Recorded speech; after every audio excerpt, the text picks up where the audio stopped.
Greetings, dear viewer. Thank you so much for joining us once again on yet another episode of Women Engage. For those who are joining us for the first time, welcome. And as we learn about womanhood and the things that are basically affecting the modern day woman at the feet of Jesus. So welcome, and those who are recurring viewers, welcome back and thank you for joining us. My name is Efi Joan Atieno, and today we are talking about building strong relationships, relationships that don't crumble like some of your Nairobi relationships. So I'll just allow our guests to introduce themselves and then we can start from there. I'll start with you, Ken.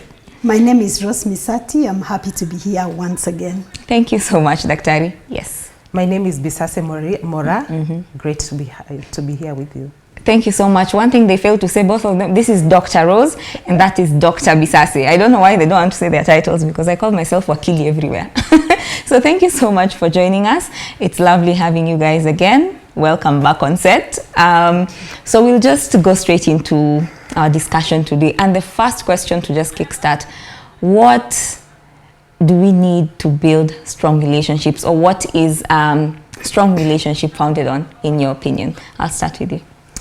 Thank you so much. And by the way, even before I talk about it, I just want to declare that Bisase and I have been friends for over 25 years. Oh, wow. Yeah. Okay. And our friendship has gone through transitions, and I'm very grateful for what we have enjoyed. So I think I need to say that. I don't know whether this was deliberate. When I saw her and me on set, I'm like, did somebody leak? I wonder. I'm also wondering, I'm surprised that you're actually seated together you here. You thought it's intentional?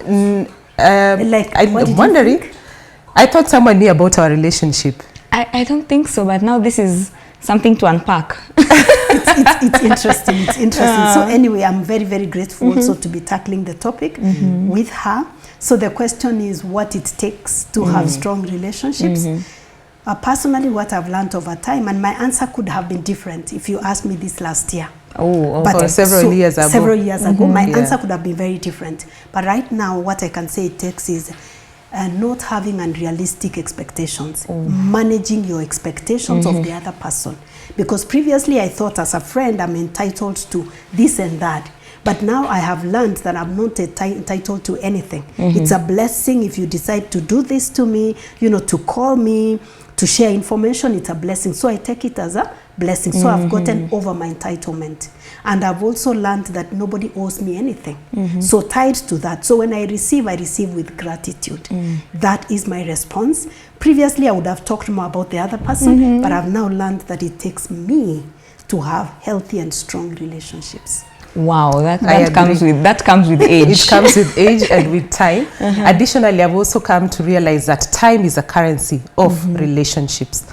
So I don't expect that I will sit back and everyone should owe me everything. So I need to also go out and invest my time and listen. It has come also with listening skills, that I should not be the one voicing all the time in relationships. I need to also sit back and hear the other person. Comes with trust and complete nakedness. Our relationship has been one of complete openness. Yes. Exactly. And totally to agree with you, because sometimes we may be out of touch for long because life happens. Yes. Previously, the time we talk, I'll be like, you've been so quiet, you don't reach out to me, to many other people even. But now I've learned, I'm like, how have you been? Because I don't know what somebody has been through. You have children, you have a husband, you have a family, you have work. I can be here thinking, she's not talking to me. But can I listen and find out how has it been like for you? Exactly. Because it's not about me. It's really about me in the world. And it's about many other things and many other people and whatever that is happening. Yeah, so totally agree with her. Complete honesty. So that then you're naked and not ashamed. Otherwise, if you're not emotionally naked before somebody, you cannot get to know them, they cannot know you, and you cannot develop deep intimacy. And as you're speaking about your friendship, I'm just remembering, just recently I was having a conversation with my friend, and she told me she would rather have a reliable friend than a consistent friend. We don't have to talk every day on phone. Just know I'm your friend. When you need me, call me, I'll be there. I don't have to be, every day we are chatting, catching up. So with age, we have work, we have children, we have all that. There's so much going on with adulting. Exactly. Now, there's something you've mentioned about having realistic expectations for your friends. and not having, you know, Yes. don't over expect from your friends or have unrealistic expectations from your friends. And I think that's something that goes underrated in relationships, not just with your friends, even with spouses and boyfriends and partners and all that, because you tend to expect so much from them. Exactly. So how is it, or what's the one thing you've done to strengthen your relationships while managing your expectation? Yeah, you're very right. So previously, if I would call her, for example, I'm going through something, I expect her to pick the call and just talk to me because I need to talk. Then I would call several times maybe and send her a message. I'm like, can we talk? We need to talk. And if it's taking long, I'm like, does she even care? Like, how can she take 3 hours when I'm in distress? But then I realize, yes, I'm in distress, but she's also in something. So the thing is, when I want to talk, I'll call once, maybe maximum twice. If she's not picking, I say, when you're available, can we talk? So what I have done is that I've also cultivated other people to talk to. It's not just her, but I need to also have other people. I need to calibrate. That's a word in chemistry, where you calibrate your expectations. You know that I have this person, I have the other person. So personally, that is what I've also done, and I'm training my children. As I said earlier, in an earlier episode, I said this, that when you're trying to reach me and you can't reach me, and maybe you're in distress, like you really need something, get other people who can meet that need. Because if you're only relying on me, you'll get frustrated. And when things go wrong, you'll keep feeling, but why? But why didn't this person call me? Yeah. So for me, that has really worked. Yeah. And actually now that brings the issue of now emotional intelligence, that you're able to be aware, identify your own emotions and the emotions of the other person, and be able to calibrate them so that you don't expect too much from the other person, having known what it takes. And in addition, what I've also come to realize that is very important in relationships and not expecting much is my own self-image. What I have put on myself, what I've packaged, and in going out with it. Am I working with a perfume that is smelling nice, rosy, or one that is stinking that everyone disappears along the way? And of course that comes with experiences we've had in life. Interacting with other people, maybe even from our own childhood, what we had people say and what we interpreted that to be. And sometimes we tend to have some negative self-talk. And that self-talk really gets into us deeply, that we are not able to develop a relationship with someone. So say, for example, she will say something to me and I decide I'm going to interpret it differently. And yet, that's not what you meant. And then that brings friction. And for sure, there's no way that relationship will grow. So when I have a positive self-image, then relating with Rose becomes very easy. And then we become open. And trust builds along the way. So whenever we are away from each other, and which has happened because now life has happened to both of us. If someone will say something about Rose, because I trust her, I will go out to defend and say, no, that is not the person I know. By the way, and I just allow me to comment, I was thinking in my head about what you've just said, that there have been times when people have said things about me because I tend to be more extroverted of the two of us. I tend to easily express my opinion in many places. But one thing I thank God for in you that I've rarely seen in many other people, that's why you're very special to me. You have gone out of your way to say, no, the Rose that I know, I don't think she can do that. You know, that is very special because other people will be part of it. They'll be like, she did and she did and she did. But you're like, no, unless things have changed. But the person that I know, that's not the case. And on the positive self-talk, you know, not taking things personal. When somebody is saying something, it could be because of what they're going through. You can send me a message, like now, usually I'm a person who is very much online. But like now when I'm on set, I'm offline for a while. And you can send me a message and you see I've not read, I've not responded. But then if you're somebody who has negative self-talk, you'll say, oh, so she has ignored me. And the way she's usually on her phone, she has ignored me. But if you notice, you'll be like, what could be happening? You know, the person that I know could have responded by now. Let me find out, are you okay? And so that now she's active, I'm the opposite. It will take me so long to even get to those messages. That's true. Someone else will interpret and decide, Bisase is very arrogant or likes ignoring people. So she can't keep touch with people. But there are those we have developed relationship over time, and we'll joke and be like, she'll catch up with us next month. Exactly. But they know I will catch up You'll at some catch up. point. Yes. Yeah. Why? They have understood who I am. They understand themselves, who they are. And so we come with our own packages and gel, not expecting the other to rise to the occasion when it is possible. It's not humanly possible at that time. You know, this paints a very good picture about the reality of relationships, especially as adults. You know, as children, you're there, I can come knock at your house, get your time, come we play. But as adults, I'm still this young, but I'm already facing some of those problems. You know, if Ulini Blue Tick, I texted you 3 days ago, okay. Yeah, you and 50 others. I have to literally set time aside in my workday to just go through my WhatsApp messages, you know, and it becomes very difficult because sometimes you're going through things. And one thing with relationships, they are not always rosy, and maybe you might have experienced this at work or even with your friends. Sometimes, you know, you have friends that you just fell out because you just fell out. You are no longer at the same place in life, or your goals were no longer aligning, and that's okay. So how do you navigate unsuccessful relationships?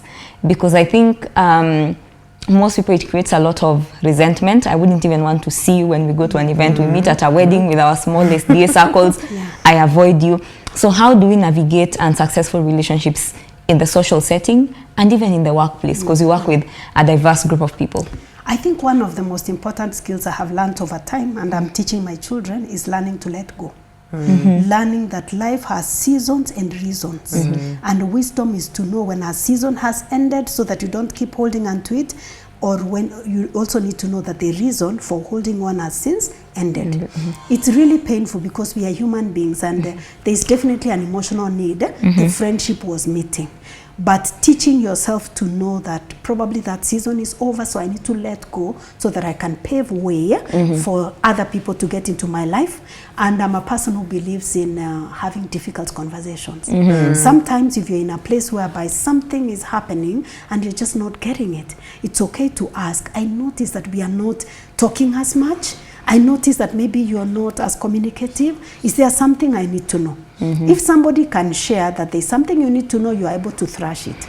But if they are not, then you let go. I've had friendships like that. I've called them, I need us to talk, but I've either not met or not been comfortable, and I've painfully released the friendships to go. It's painful, but at the end of it, when I'm on the other side, I thank God, and I do not necessarily demonize anybody, the other person or myself. I just know that the season has ended. So I need to embrace the new season in my life, because we don't remain the same. We also go through transitions that change us. Yeah, so we need to accept. Oh, wow, accept and move on. Yes, I agree. And as she was talking about painfully releasing, in my experience, it's also been the same. I will try to reach out first. Give it time. See, is there anything that can be done to fan up the fire and rekindle the relationship? Unfortunately, there are moments you realize the other person you're dealing with is not yet ready to have that tough discussion. And so it calls for lots of grace and prayer to actually come to terms with what is happening at that point in time with that relationship. It has happened with colleagues, it has happened with friends, it has happened with family members, extended family members. And you reach out and you do what is humanly possible.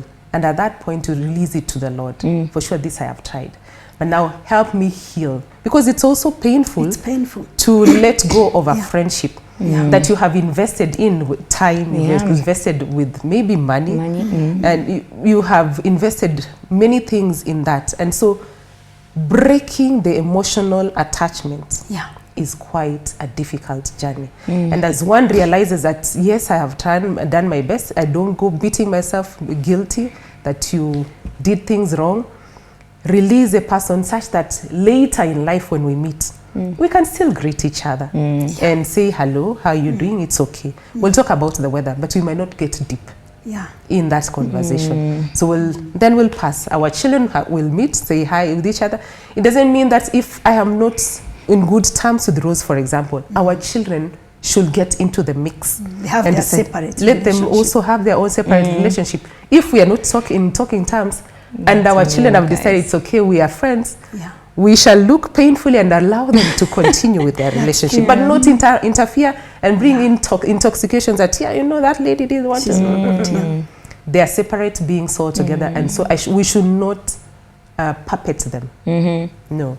But we'd be surprised how much that happens, even in the family setup. In families, Exactly. especially My auntie and my mom didn't get along. Me and my cousins, you know, you inherit grudges, and you it's perpetuate inherited them grudges to the next generation. It's really painful. Yeah, but it happens. Yeah. There are different levels of friendships. And what I'm seeing with the current, shall I say current generation, the challenge is trust. So we are in a situation whereby, in as much as we think these are my inner circle of friends, trust is still a problem in there. We are not open enough to each other. We are not being able to be naked and say, this is who I am with my own weaknesses. Accept me as I am. But we try to modify and become a different Bisase when I meet with you, and then I'm a different Bisase when I meet with her. And so someone gets confused, who is this girl at the end of the day?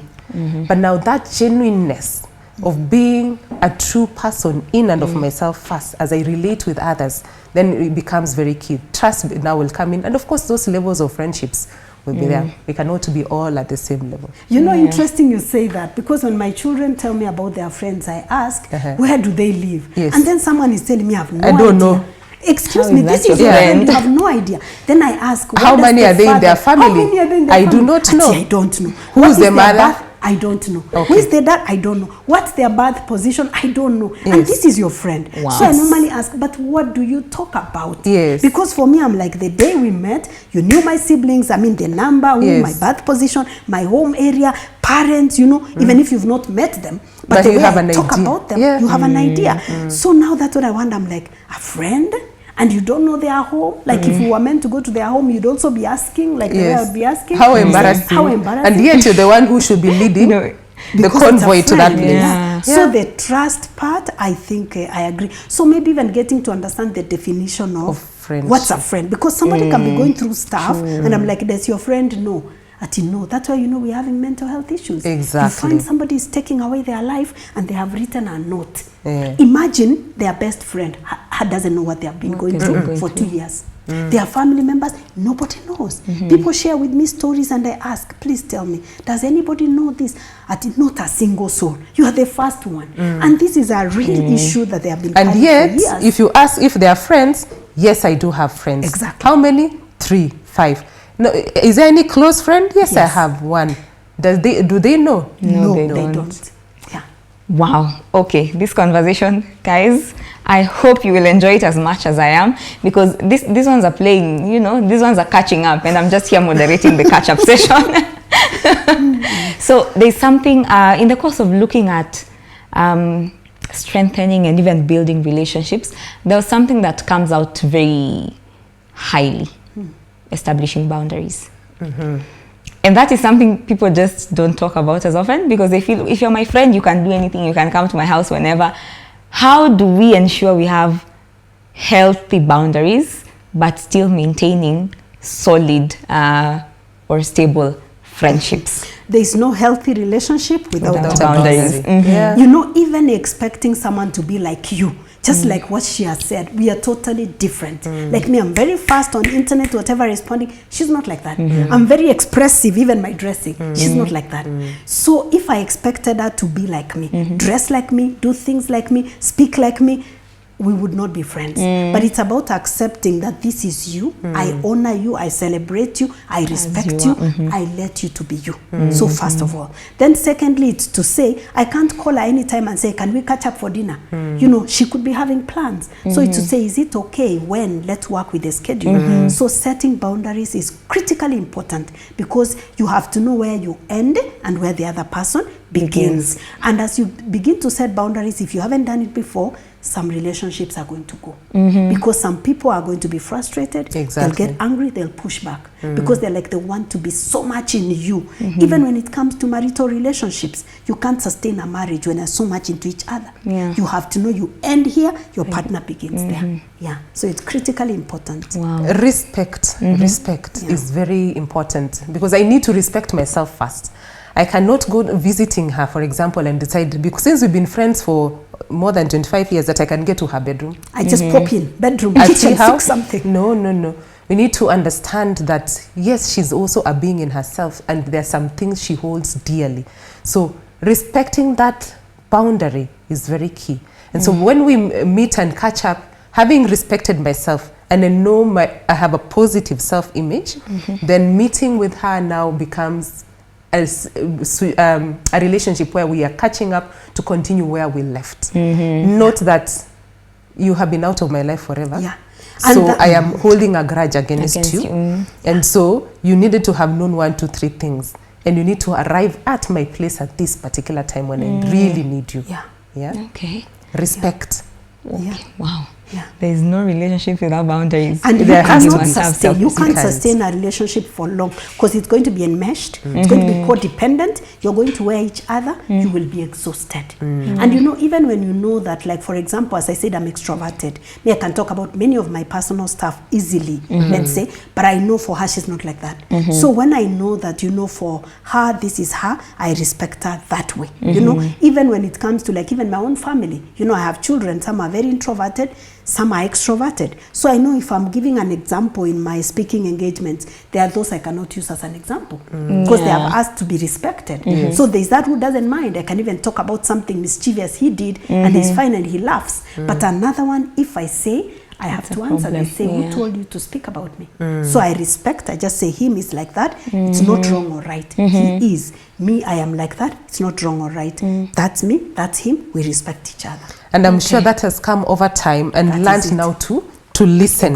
To listen to the other person. What are their boundaries? Because people can be expressive and be able, with your judgment, you'll be able to discern this person does not like being taken this far. Exactly. So let me move this much. And give it time, of course, so that your trust can also build over time and you continue building on that relationship. It's like a plant that you will need to keep on watering. You may need to prune here and there. It's painful when it's time for pruning, but the fruits are good.